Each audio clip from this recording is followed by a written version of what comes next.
விழுப்புரம் பழைய பஸ் நிலையம் அருகிலுள்ள ஆதிவாலீஸ்வரர் கோவிலில் பிரதோஷ விழா நடைபெற்றது. இதை முன்னிட்டு மாலை 4:30 மணி முதல் 6 மணிக்குள் மூலவருக்கும் நந்தி பெருமானுக்கும் பிரதோஷ கால பூஜை நடந்தது.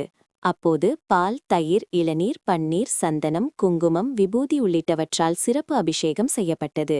பின்னர் மாலை 6:30 மணியளவில் மகா தீபாராதனை காண்பிக்கப்பட்டது. தொடர்ந்து ரிஷப வாகனத்தில் உற்சவர் கோவிலை சுற்றி வலம் வந்தார். இதில் விழுப்புரம் நகரத்தின் பல்வேறு பகுதிகளிலிருந்து திரளான பக்தர்கள் கலந்து கொண்டு பயபக்தியுடன் சாமி தரிசனம் செய்தனர்.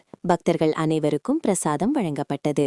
இதேபோல் விழுப்புரம் திரு வி.க. வீதியில் உள்ள கைலாசநாதர் கோவில், கீழ்பெரும்பாக்கம் பசுபதீஸ்வரர் கோவில், மகாராஜபுரம் சுந்தரேஸ்வரர், திருவாமாத்தூர் அபிராமீஸ்வரர், பனையபுரம் பனங்காட்டீஸ்வரன் உள்ளிட்ட அனைத்து சிவன் கோவில்களிலும் பிரதோஷ பூஜை நடைபெற்றது. செய்திகளை உடனுக்குடன் தெரிந்து கொள்ள லைக் பண்ணுங்க, ஷேர் பண்ணுங்க, சப்ஸ்கிரைப் பண்ணுங்க, மறக்காம கமெண்ட் பண்ணுங்க.